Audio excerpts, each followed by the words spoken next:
नमस्कार, मैं हूं साक्षी राजपूत और आप देख रहे हैं दिव्य हिमाचल टीवी।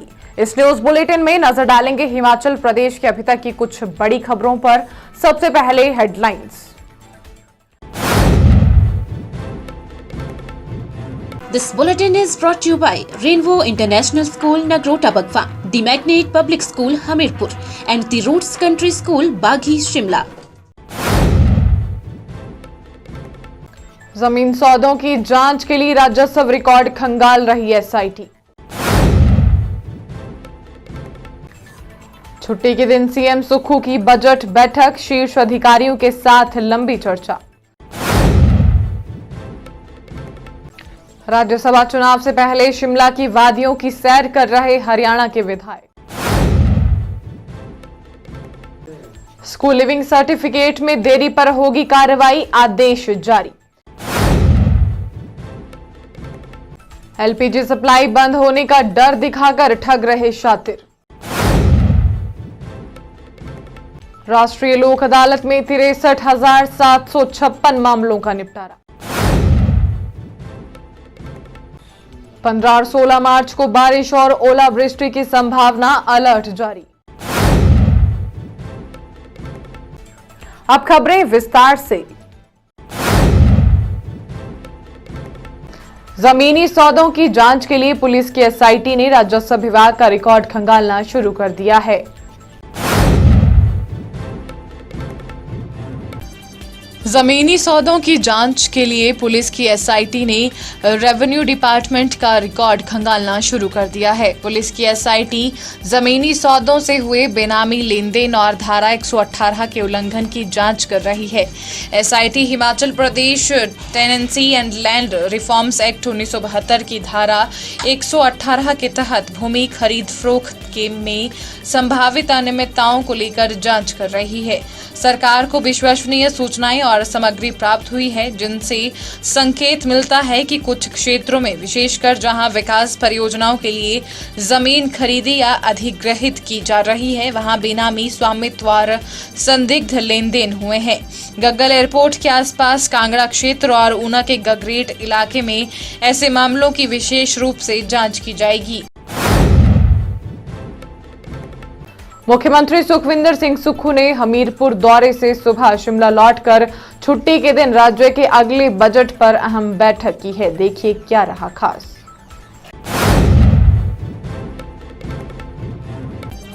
मुख्यमंत्री सुखविंदर सिंह सुक्खू ने हमीरपुर दौरे से सुबह शिमला लौटकर छुट्टी के दिन राज्य के अगले बजट पर अहम बैठक की। यह बैठक राज्य सचिवालय में हुई। इसमें प्रशासनिक सचिवों को भी बुलाया गया था।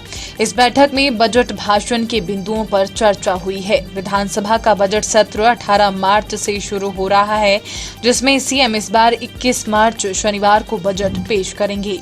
राजस्व घाटा अनुदान यानी आरडीजी खत्म होने के बाद इस बार बजट में कई नए प्रयोग होने वाले हैं। बजट का साइज यानी आकार भी कम हो सकता है। वित्त वर्ष 2025 और 26 के लिए मुख्यमंत्री सुक्खू ने 58,514 करोड़ का बजट पेश किया था। ये टैक्स फ्री था। इसमें कृषि, ग्रामीण अर्थव्यवस्था, पर्यटन और सामाजिक योजनाओं पर विशेष फोकस रखा गया था। कुल 58,514 करोड़ के इस बजट में राजस्व घाटा 6,390 करोड़ था, जबकि राजकोषीय घाटा 10,338 करोड़ दिखाया गया था। लेकिन अब ग्रांट बंद होने से स्थितियां बदल गई हैं। ऊंचाई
हरियाणा में होने वाले राज्यसभा चुनाव से पहले पुलिस की कड़ी सुरक्षा व्यवस्था के बीच हरियाणा के 31 विधायक शिमला की कुफरी के पास 2 होटलों में ठहराए गए हैं। हरियाणा में होने वाले राज्यसभा चुनाव से पहले पुलिस की कड़ी सुरक्षा व्यवस्था के बीच हरियाणा के 31 विधायक शिमला की कुफरी के पास 2 होटलों में ठहराए गए हैं। दरअसल हरियाणा में 16 मार्च को राज्यसभा चुनाव होने हैं। इससे पहले कांग्रेस ने अपने 31 विधायकों को शिमला लाकर ठहराया है। इन विधायकों को शिमला से करीब 22 किलोमीटर दूर कुफरी के पास गल्लू स्थित ट्विन टावर होटल में ठहराया गया है।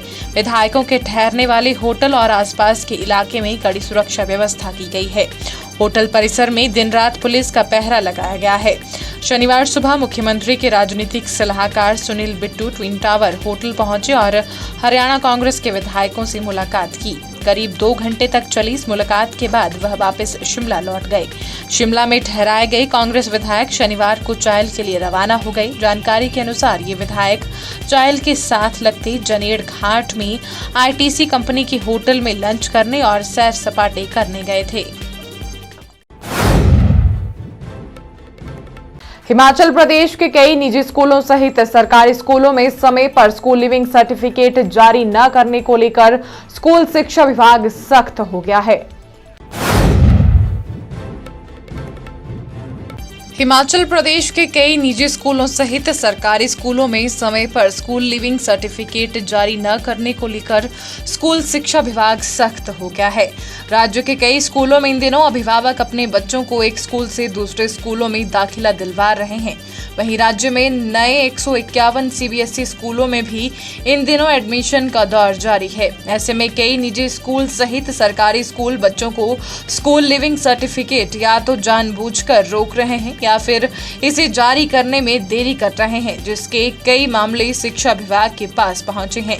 ऐसे में विभाग ने इस मामले पर सख्ती करते हुए सभी निजी और सरकारी स्कूलों को सख्त हिदायतें जारी की हैं। एलपीजी की कमी से जुड़ी खबरों के चलते साइबर ठग सप्लाई बंद होने का डर दिखाकर लोगों को झांसे में फंसा रहे हैं।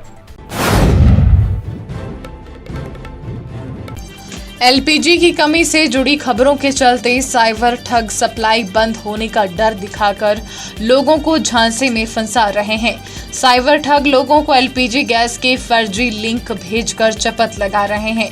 साइबर ठगों द्वारा भेजे गए लिंक पर क्लिक करते ही मोबाइल हैक हो जाता था, जिसके बाद शातिर लोगों के बैंक खाते से राशि उड़ा लेते हैं।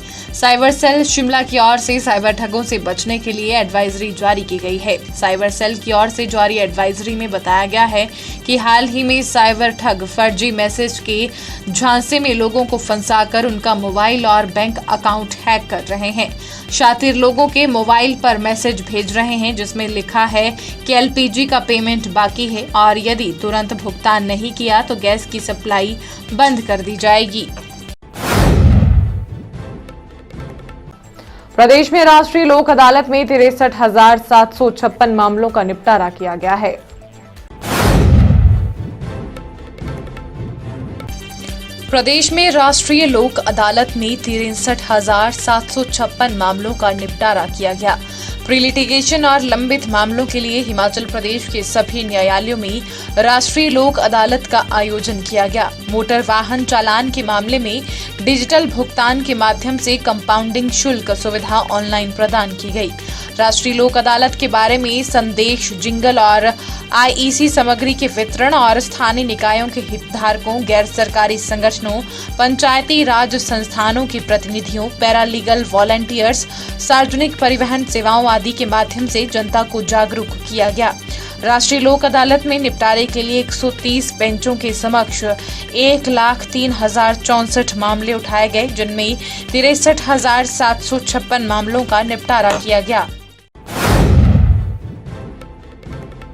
हिमाचल प्रदेश में आने वाले दिनों में मौसम बदलने वाला है। राज्य में अगले 2 दिन यानी 15 और 16 मार्च को तेज अंधड़, बिजली कड़कने और बारिश का अलर्ट जारी किया गया है।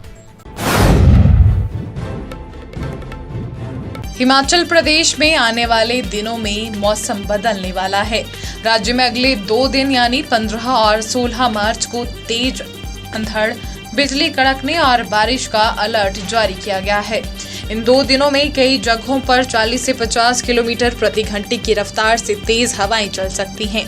इसके साथ ही गरज के साथ बारिश और कुछ इलाकों में ओलावृष्टि की भी चेतावनी दी गई है। खासकर 15 मार्च को कई इलाकों में ओले गिरने की चेतावनी दी गई है। पहाड़ी और ऊंचाई वाले क्षेत्रों में बारिश के साथ बर्फबारी के भी आसार जताए गए हैं, जिससे तापमान में गिरावट आ सकती है। 17 मार्च को भी प्रदेश के कुछ हिस्सों में बारिश और ऊंचाई वाले इलाकों में हल्की बर्फबारी की संभावना बनी हुई है, लेकिन इस दिन के लिए किसी तरह का अलर्ट जारी नहीं किया गया है। इसके बाद 18 मार्च को मौसम फिर से सक्रिय हो सकता है। चलते चलते में नजर डालेंगे हिमाचल प्रदेश के अन्य प्रमुख बड़ी खबरों पर। बिलासपुर के झंडुता में भेड़ पालक की हत्या, गर्दन पर तेज धार हथियार से वार के निशान, जांच में जुटी पुलिस। प्रदेश के निजी नशा मुक्ति केंद्रों में रहस्यमयी मौतें, नशा निवारण बोर्ड के पास पहुंची 10 से 12 शिकायतें, सरकार ने बिठाई जांच।